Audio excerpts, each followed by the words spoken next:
നമസ്കാരം. വാർത്താ മാസിക എന്ന പുതിയൊരു പരിപാടിയുമായി ഞാൻ എത്തുകയാണ്. എല്ലാവരും ഈ ചാനൽ സബ്സ്ക്രൈബ് ചെയ്യണം, വിജയിപ്പിക്കണം. ഓരോ മാസം തോറുമുള്ള പ്രധാനപ്പെട്ട വാർത്തകളിലൂടെയായിരിക്കും നമ്മുടെ അവലോകനം നടക്കുക. ഇന്നിപ്പോൾ ഏതാനും വാർത്തകളിലേക്ക് മാത്രം പോയി നമ്മൾ ഈ പരിപാടി തുടങ്ങി വെക്കുകയാണ്. നമ്മുടെ ആദ്യത്തെ വാർത്തയിലേക്ക് നമുക്ക് പോകാം. വാർത്താ മാസികയിൽ ഇന്ന് നമ്മൾ പറയാനുള്ളത് വളരെ കേരളം ഉറ്റുനോക്കുന്ന ഒരു വിഷയത്തിലേക്കാണ്. ശ്രീ ശബരിമല ധർമ്മശാസ്താവിൻ്റെ സ്വർണ്ണ കവർച്ചയുമായി ബന്ധപ്പെട്ടുള്ളതാണ് ആദ്യത്തെ വാർത്ത. ഈ വാർത്ത ആദ്യമായി ഉണ്ണികൃഷ്ണൻ എന്ന് പറയുന്ന ഒരു വ്യക്തിയിലൂടെ, ഉണ്ണികൃഷ്ണൻ പോറ്റിയെന്നോ തിരുമേനിയെന്നോ ഒക്കെ പറയുന്നു, ആ വ്യക്തിയിലൂടെയാണ് പുറം ലോകത്തേക്ക് എത്തുന്നത്. അത് പല അധികാരികളിലൂടെ എത്തി അവസാനം വാസു എന്ന് പറയുന്ന ഒരു അധികാരിയുടെ പക്കലെത്തിയിരിക്കുകയാണ്. ഇദ്ദേഹം കമ്മ്യൂണിസ്റ്റ് പ്രസ്ഥാനത്തിൻ്റെ അനിഷേധ്യ ബന്ധു കൂടിയാണ്. ഏതായാലും ഈ കേസ് ഇവിടം കൊണ്ട് തീരുമെന്ന് എനിക്ക് തോന്നുന്നില്ല. ഇനിയും അന്വേഷണങ്ങൾ മുന്നോട്ട് പോകും. കാരണം അയ്യൻ്റെ സമ്പത്താണല്ലോ മോഷ്ടിച്ചിരിക്കുന്നത്. ഇതിനു മുമ്പും ശബരിമല ധർമ്മശാസ്താവിൻ്റെ വാർത്തകൾ പലതും വന്നിട്ടുള്ളതാണ്. സ്ത്രീ പ്രവേശനവുമായി വൻ കൂളിളക്കം സൃഷ്ടിച്ചു. ഇപ്പോൾ ഇതാ സ്വർണ്ണ മോഷണവുമായി ബന്ധപ്പെട്ട് വാർത്തകൾ ഇടം പിടിക്കുന്നു. ഇനിയിപ്പോൾ എനിക്കുള്ളൊരു സംശയം ഇതാണ്, അകത്തിരിക്കുന്ന വിഗ്രഹം പൂർണ്ണമായും പഴയത് തന്നെയാണോ, അതോ അതിനകത്തും എന്തെങ്കിലും തകരാറുകൾ സംഭവിച്ചിട്ടുള്ളതോ ആണോ എന്നുള്ളതാണ് എൻ്റെ സംശയം. ഏതായാലും നിങ്ങൾക്കും പ്രതികരിക്കാം, നിങ്ങൾ അഭിപ്രായം പറയണം. ഇനി അടുത്ത വാർത്തയിലേക്ക് പോകാം.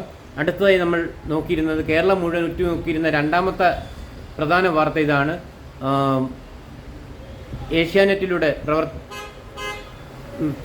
പ്രവർത്തനം നടന്നുകൊണ്ടിരുന്ന ഒരു ചാനൽ പരിപാടിയെക്കുറിച്ചാണ് പറയാനുള്ളത്. ബിഗ് ബോസ് ഒരുപാട് ചർച്ചകൾക്കും വിമർശനങ്ങൾക്കും വിധേയമായി അവസാനം ഇത് ഫൈനലിലെത്തി വിജയികളെ കണ്ടെത്തിയിരിക്കുകയാണ്. അനീഷ് എന്ന ഒരു വ്യക്തിയും അനുമോൾ എന്നൊരു വ്യക്തിയുമാണ് വിജയപഥത്തിലെത്തിയത്. ഇതിൽ അനീഷിനെ തള്ളി മാറ്റിക്കൊണ്ട് അനുമോളാണ് ഒന്നാം സ്ഥാനത്തെത്തിയത്. അതുകൂടാതെ ഷാനവാസ് തുടങ്ങിയ 3-4 വ്യക്തികൾ കൂടി, അക്ബർ തുടങ്ങി 3-4 വ്യക്തികൾ കൂടി, നെവിൻ തുടങ്ങിയ 5 വ്യക്തികൾ കൂടി രംഗത്ത് വന്നിട്ടുണ്ട്. ഏതായാലും ഇതിനൊരു വിരാമം വന്നിരിക്കുന്നു. ഒന്നാം സ്ഥാനപതി അനുമോളാണ്.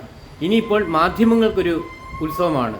കാരണം ഇതിനകത്ത് അഭിനയിച്ചിരിക്കുന്ന അല്ലെങ്കിൽ പങ്കെടുത്തിരിക്കുന്ന ഓരോ വ്യക്തികളെയും വെച്ച് മാധ്യമങ്ങൾ റീലുകൾ ചെയ്യുന്നു, പണം സമ്പാദിക്കുന്നു, പ്രവർത്തിക്കുന്നു. സംഘാടകർക്കും സംഘടിപ്പിച്ചവർക്കും റീല് ചെയ്യുന്നവർക്കും എല്ലാം ഒരാഘോഷം എന്ന മട്ടിൽ ഇതിൻ്റെ തുടർ നടപടികൾ നടന്നുകൊണ്ടിരിക്കുന്നു. അടുത്തത്, ശബരിമലയിൽ വൻ കൊള്ളയുടെ വാർത്ത വെളിയിൽ വരികയാണ്. അതോടെ മറ്റ് പല വാർത്തകളുമാണ് ഇതിന് തുടർച്ചയായിട്ട് പൊങ്ങുന്നത്. കേരളക്കരയിലാകെ ഇപ്പോൾ മോഷണങ്ങളാണ്. ക്ഷേത്രങ്ങളിലും ദേവാലയങ്ങളിലും എല്ലാം ഇപ്പം മോഷണങ്ങളുടെയും തട്ടിപ്പിൻ്റെയും മാത്രം വാർത്തകളാണ് വെളിയിൽ വരുന്നത്. ഇതൊന്നും പക്ഷേ ശബരിമലയിലെ ഈ ചർച്ചകൾക്കിടയിൽ മുന്നോട്ട് കയറി വരുന്നില്ല. എങ്കിലും നമുക്ക് പ്രതീക്ഷിക്കാം, ഇതിനെല്ലാം അന്വേഷണങ്ങൾ ഉണ്ടാകുമെന്ന് തന്നെ പ്രതീക്ഷിക്കാം. എന്തായാലും ഇത്തരം വാർത്തകൾ വരുന്നത് വളരെ നല്ല കാര്യമാണ്. കാരണം നമ്മുടെ ഭരണാധികാരികളോ അല്ലെങ്കിൽ ഭരണകർത്താക്കളോ അല്ലെങ്കിൽ അതുമായി ബന്ധപ്പെട്ട ആരെങ്കിലും ക്ഷേത്ര സമുച്ചയത്തിലും അധികാരത്തിൽ ഇരുന്നു കൊണ്ട് നടത്തുന്ന ഈ പ്രക്രിയ, അതായത് മോഷണം എന്ന് പറയുന്ന ഈ പ്രക്രിയ ജനഹൃദയങ്ങളിലേക്ക് എത്തുകയും ഈ സമ്പ്രദായങ്ങളെയും ഈ പ്രസ്ഥാനങ്ങളെയും തിരിച്ചറിയാനായിട്ടുള്ളൊരു കഴിവ് ജനങ്ങളിലേക്ക് കൊടുക്കുകയും ചെയ്യുന്നു എന്നുള്ളത് വളരെ നല്ല കാര്യമാണ്.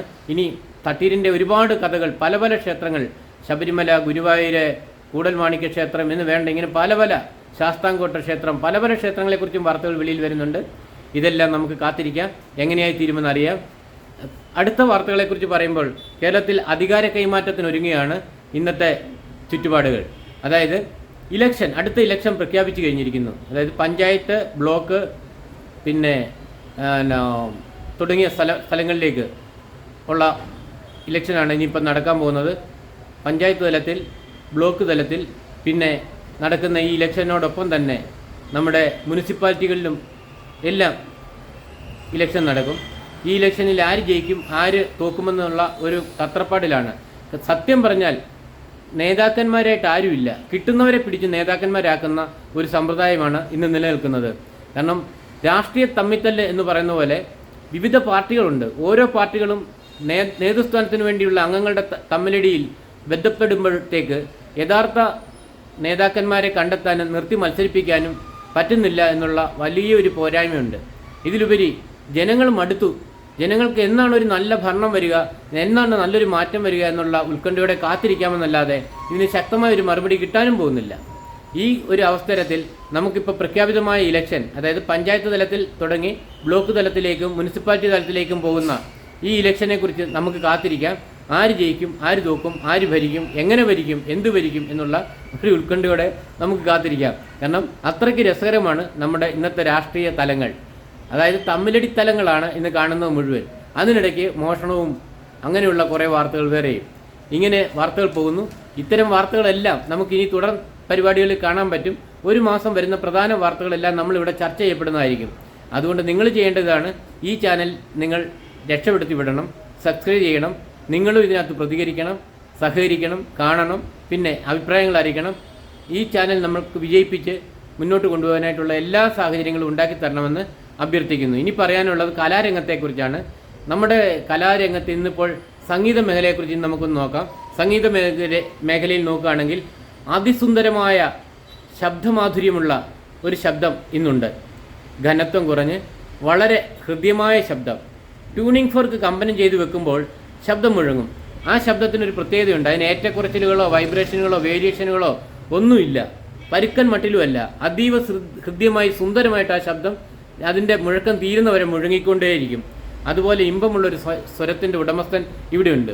നമ്മുടെ ആസ്ഥാന ഗായകനായ യേശുദാസ് കഴിഞ്ഞാൽ അതിനുശേഷം കേരളക്കരയിൽ നമുക്ക് എടുത്തു പറയാവുന്ന ഒരു ശബ്ദമാധുര്യത്തിനുടമയാണ് ശ്രീ എം ജി ശ്രീകുമാർ. നമ്മുടെ ഇന്ത്യയിലെ ആസ്ഥാന ഗായകനായി ശ്രീ യേശുദാസിനെ അംഗീകരിച്ചു. എന്നാൽ മലയാളക്കരയിൽ നിന്ന് വളർന്ന് തമിഴിലൂടെ, തെലുങ്കിലൂടെ, മറ്റു ഭാഷകളിലൂടെ, ഹിന്ദിയിലൂടെ ഒക്കെ ഒഴുകി നടക്കുന്ന മാധുര്യമുള്ള ശബ്ദത്തിൻ്റെ ഉടമസ്ഥനായ ശ്രീ എം ജി ശ്രീകുമാർ സാറിന് അതിൻ്റെ അർഹമായ ഒരു ആസ്ഥാനം കിട്ടിയിട്ടുണ്ടോ, അല്ലെങ്കിൽ അവാർഡുകൾ കിട്ടിയിട്ടുണ്ടോ എന്ന് അറിയില്ല. കാരണം അദ്ദേഹത്തിന് സംസ്ഥാന ഗായകനോ അല്ലെങ്കിൽ ദേശീയ ഗായകനോ ഉള്ള അവാർഡ് കിട്ടിയിരിക്കും. പക്ഷേ യേശുദാസിന് കിട്ടിയ പോലുള്ള ആസ്ഥാന കവിപ്പട്ടമോ അംഗീകാരമോ ആസ്ഥാന ഗായകപ്പട്ടമോ ഒന്നും ഇദ്ദേഹത്തിന് കിട്ടിയില്ല. എന്നാൽ കേരളത്തിലെ ആസ്ഥാന ഗായകനാകാൻ പറ്റിയ ഏറ്റവും നല്ല ശബ്ദം എം ജി ശ്രീകുമാറിൻ്റെതാണെന്ന് നമുക്കെല്ലാം അറിയാം. അതുകൊണ്ട് ഇദ്ദേഹത്തിന് ഇനി നേതൃനിരയിലെത്തി ആ ശബ്ദത്തെ അംഗീകരിക്കുന്ന ഒരു കാലഘട്ടം ഭരണപക്ഷത്തിൽ നിന്നും ജനപക്ഷത്തിൽ നിന്നും ഉണ്ടാകട്ടെ എന്ന് നമുക്ക് ആശംസിക്കാം, ആഗ്രഹിക്കാം, പ്രത്യാശിക്കാം. നന്ദി, നമസ്കാരം. ഇതുവരെ ഈ കൊച്ചു വാർത്തകൾ കേട്ടിരുന്നതിന് നമസ്കാരം. അടുത്ത ലക്കം മുതൽ കൂടുതൽ വാർത്തകളുമായി നമുക്ക് വീണ്ടും കണ്ടുമുട്ടാം. അതുവരെ എല്ലാവരോടും വിട ചൊല്ലുന്നു. വീണ്ടും കാണാം.